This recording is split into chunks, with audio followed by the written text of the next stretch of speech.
नमस्कार, खबरों का पंचनामा देख रहे हैं आप। मैं हूं आपके साथ पूजा। हम लेकर आए हैं देश और दुनिया की 5 बड़ी खबरें, जिस पर चर्चा के लिए मेरे साथ स्टूडियो में मौजूद हैं कैपिटल टीवी के editor in chief doctor Manish Kumar. Doctor साहब, बहुत बहुत स्वागत है आपका। धन्यवाद। सबसे पहले नजर हेडलाइंस पर। दिल्ली कंजावाला हादसे पर जबरदस्त राजनीति, मामले को लेकर अमित शाह सख्त। दिल्ली पुलिस ने एमएचए को सौंपी जांच रिपोर्ट। बीएसएससी पेपर लीक मामले को लेकर पटना में अभ्यर्थियों ने किया विरोध प्रदर्शन। प्रदर्शन के दौरान नीतीश की पुलिस ने बरसाए डंडे, जमकर लाठीचार्ज। उत्तराखंड में धामी का चलेगा बुलडोजर, हल्द्वानी के 4356 निर्माणों पर होगी बड़ी कार्रवाई। विरोध में सड़कों पर उतरे लोग, मामला पहुंचा सुप्रीम कोर्ट। पश्चिम बंगाल में लगातार दूसरे दिन वंदे भारत एक्सप्रेस पर पथराव, 2 कोच के शीशे टूटे, खिड़की दरवाजे चकनाचूर, गरमाई सियासत।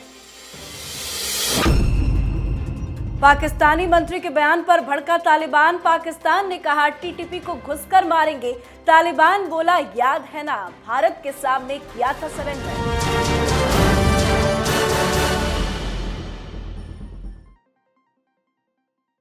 खबरों की शुरुआत दिल्ली कंजावाला मौत मामले से। वाकई दिल्ली में हुए नए साल के दिन अंजलि की मौत बेहद दर्दनाक है, पर शर्म की बात यह है कि इस पूरे मामले को लेकर जबरदस्त राजनीति हो रही है। मामले की गंभीरता को देखते हुए अमित शाह काफी ज्यादा सख्त है। अमित शाह ने खुद एसपी शालिनी सिंह के नेतृत्व में समिति गठित की थी, जिसकी रिपोर्ट आज दिल्ली पुलिस ने गृह मंत्रालय को सौंप दी है। रिपोर्ट के अनुसार पुलिस की लापरवाही सामने आई है, जिस पर एक्शन भी ले लिया गया है। मामला इतना दर्दनाक है, पर इस पर राजनीति क्यों हो रही है? क्योंकि एक्शन भी साथ साथ हो रहा है ना। देखिए, सबको जेम्स बॉन्ड बनने की आदत हो गई है। मैं सुन रहा था मनीष सिसोदिया, ये केजरीवाल के तमाम चट्टे बट्टे जो टेलीविजन पे आकर के प्रवक्ता का काम करते हैं, लगे पड़े हुए हैं सारे लोग। भाई, जिसका जो काम है उसको काम करने दीजिए।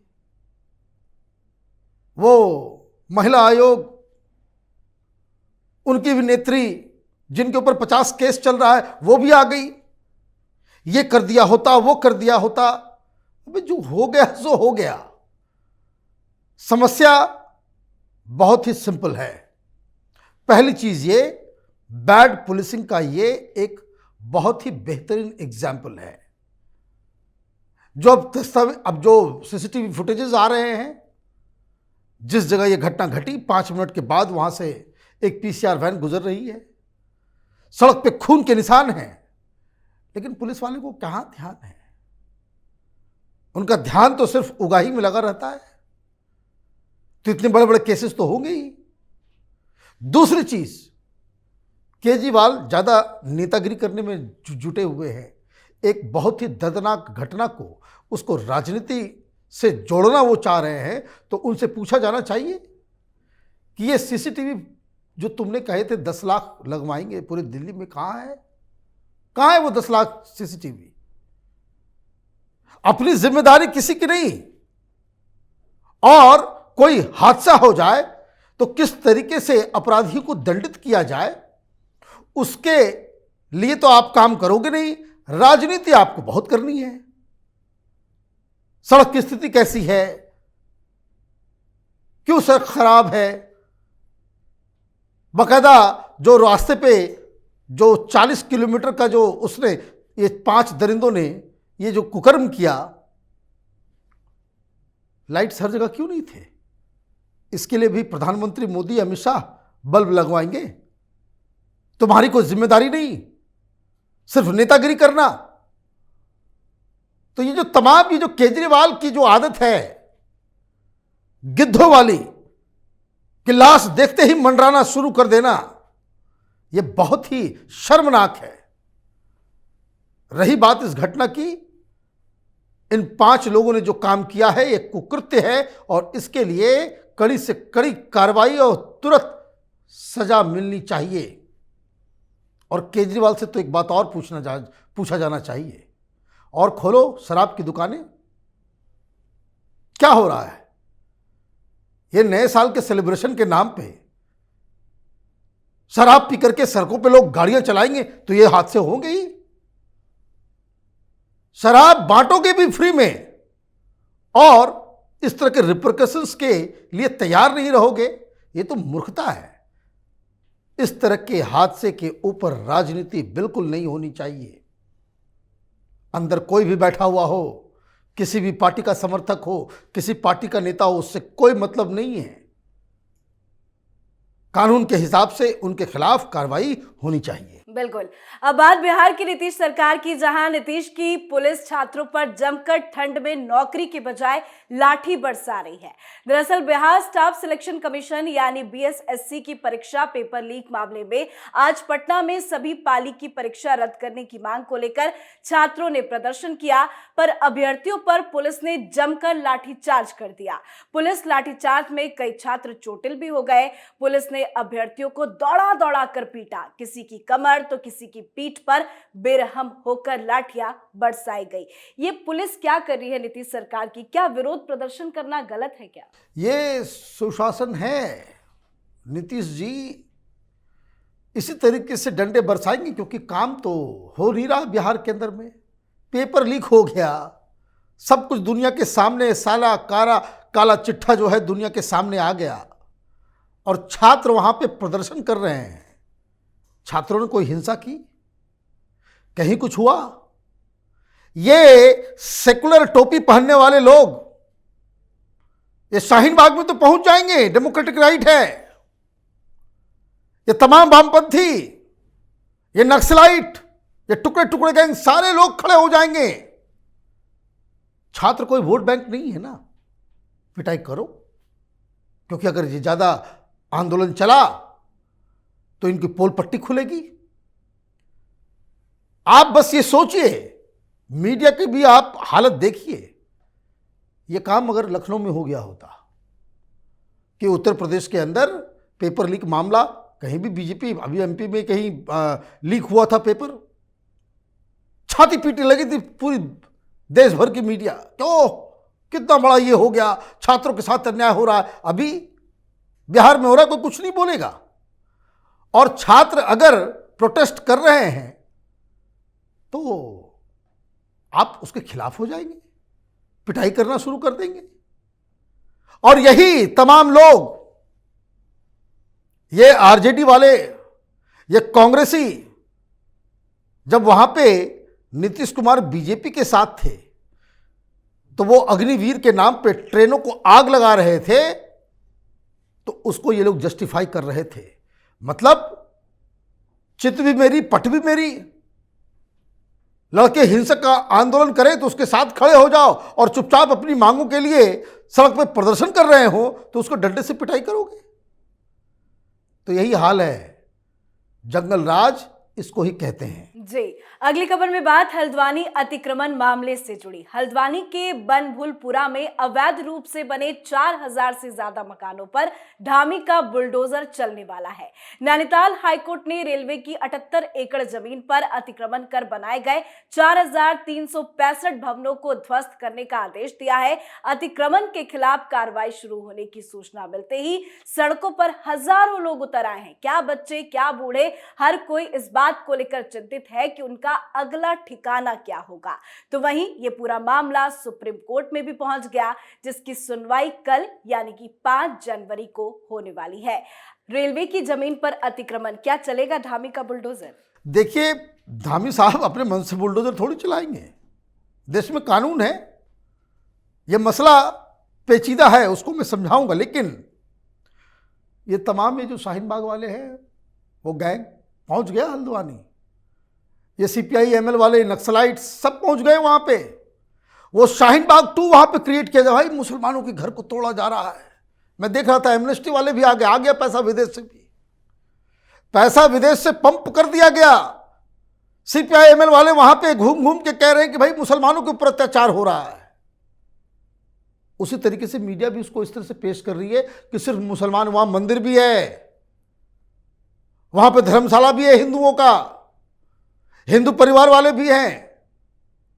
जमीन रेलवे की है, और जो ड्यू प्रोसेस होता है, लोअर कोर्ट से हायर कोर्ट होते होते होते हाई कोर्ट का ऑर्डर आया और जो आदेश के मुताबिक ये कहा गया कि जब भी आप करेंगे 6 दिनों का नोटिस आप देंगे, नोटिस दिया गया, बस ये लोग शाहीन बाग टू मुसलमान मुसलमान मुसलमान करना चालू। पहुंच गए सारे लोग, अपना रोजगार मिल गया नहीं आंदोलन जीवियों को। एमनेस्टी भी आ गई कि इंटरनेशनल लॉ के मुताबिक आप किसी के घर को इस तरीके से नहीं हटा। भाई कौन हो तुम? फ्रॉड्स, हर देश में घुसने की हिम्मत है तुम्हारी। आपको यहां पे बोलने दिया जाता है, इसका मतलब आप माथे पे चढ़ के हिंदुस्तान के नियम कानून कोर्ट के आदेश को आप निरादर करेंगे। तो सुप्रीम कोर्ट के आदेश के खिलाफ कोई बोलता है, पकड़ के उसको जेल में डालना चाहिए, चाहे एमनेस्टी हो या कोई भी हो।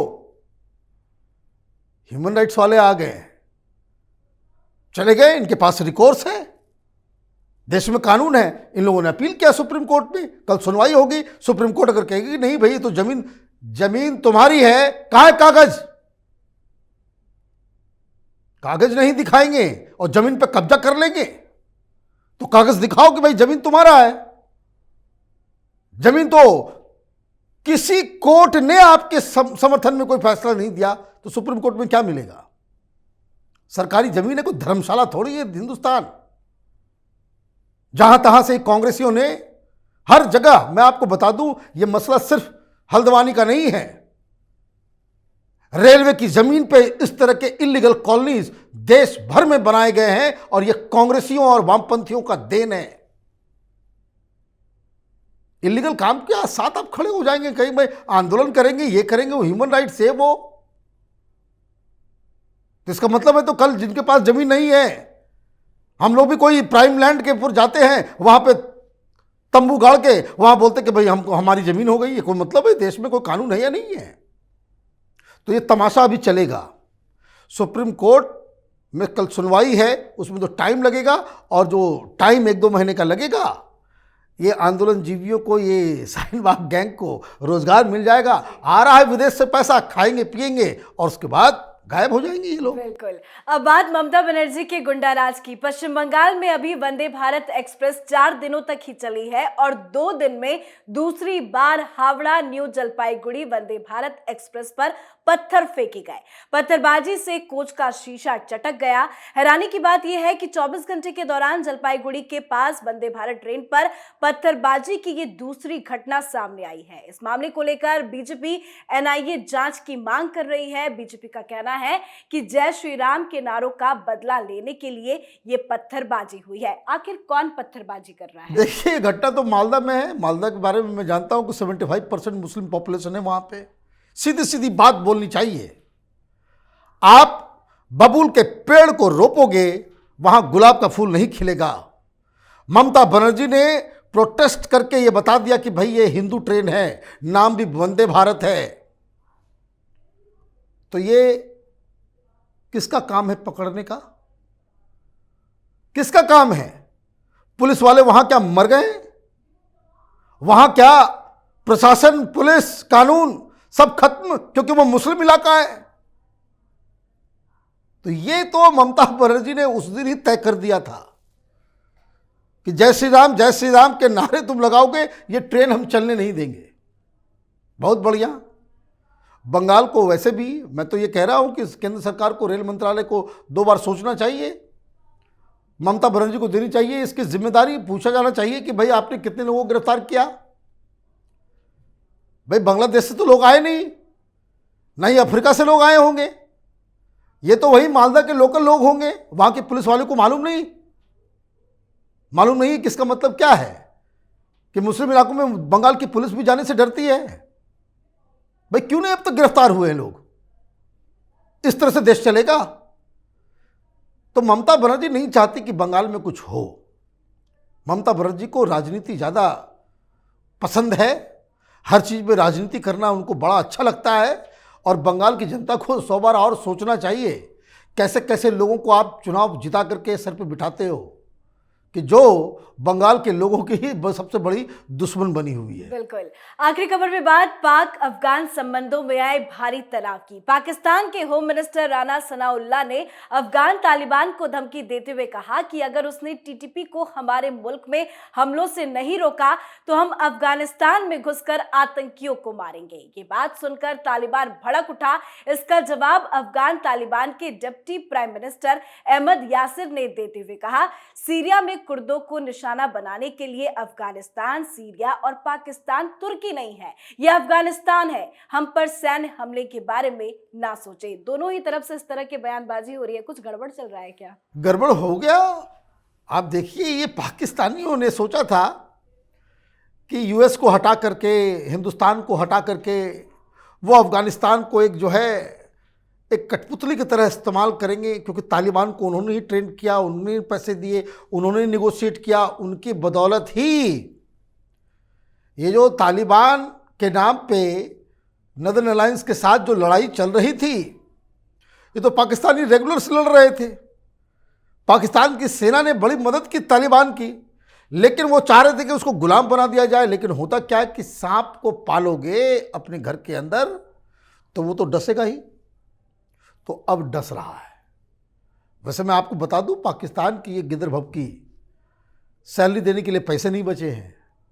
आज ही घोषणा की गई है कि भाई शाम होते ही सारे मॉल्स, बाजार सब बंद कर दो। बिजली नहीं चलाने के लिए, हीटर घर में नहीं चल सकता। जाड़े का वक्त है लेकिन हीटर नहीं चला सकते, क्यों? बिजली नहीं है। तो ये तो माली हालत इस तरह की, और राणा सनाउल्लाह जो है वो हवाबाजी करने लग गए हैं। तो उन्होंने क्या किया, उन्होंने तस्वीर बाकायदा अफगान के तरफ से सरकार, तालिबान सरकार की तरफ से, फॉरेन मिनिस्टर की तरफ से वो डाला गया ट्वीट, जिसमें पाकिस्तानी सेना हिंदुस्तान के सामने वो जो सरेंडर कर रही है वो तस्वीर भेज दिया। कहा ये तुम्हारी औकात है, ज़्यादा हवा में मत उड़ो। एग्जैक्ट वर्ड में बता रहा हूँ। उन्होंने कहा कि ज़्यादा हवा में नहीं उड़ना है, ठंड रखो, कूल डाउन। इस तरह के बयान दोनों देशों के लिए बेहतर नहीं है। और क्या हो रहा है, दूसरी चीज़ मैं आपको बता दूं, ये जो टेंशन हो रहा है वो इसलिए हो रहा है कि पाकिस्तान की सेना ने ये सोचा था कि वहाँ पे कठपुतली सरकार बना करके वो जो डुरंड लाइन है, डुरंड लाइन कहते हैं पाकिस्तान और अफगानिस्तान के बॉर्डर को, वहाँ पे वो जिस तरह से हिंदुस्तान पाकिस्तान के बॉर्डर के ऊपर वायर लगे हुए हैं, वो लगा रहे थे। लेकिन ये अफगानी ये बोलते हैं कि मैं नहीं मानता, अफगानिस्तान का तो बहुत सारा हिस्सा पाकिस्तान के अंदर है, वहाँ बॉर्डर डिस्प्यूट है। तो पाकिस्तान की सेना वहाँ पे जाती है, वहाँ पे बार वार लगाने के लिए, तो तालिबानी गोली चलाते हैं, जान बचा करके भागते हैं। हर महीने 5-7 लोगों की मौत हो रही है। और अब तक जब से वो सरकार बनी है 250 से ऊपर पाकिस्तानी सैनिकों को तालिबान मार चुका है। ये गिदड़ भभकियाँ देना बंद करो। यही बात अब अफगानिस्तान सिखा रहा है पाकिस्तान को। तो जैसा कि मैंने कहा कि बबूल रोपोगे तो कांटा ही मिलेगा, और चारों तरफ से पाकिस्तान की मुसीबत बढ़ती चली जा रही है। बहुत बहुत धन्यवाद समझाने के लिए। धन्यवाद। खबरों का पंचनामा में आज के लिए फिलहाल इतना ही। आज अपने शो ब्लैक एंड व्हाइट में 2024 चुनाव में मोदी वर्सेस राहुल पर चर्चा करेंगे। साथ ही देश विदेश की बाकी खबरों और उनके सटीक एनालिसिस के लिए देखते रहिए कैपिटल टीवी। हमें लाइक कीजिए, शेयर कीजिए और कैपिटल टीवी को सब्सक्राइब कीजिए। नमस्कार।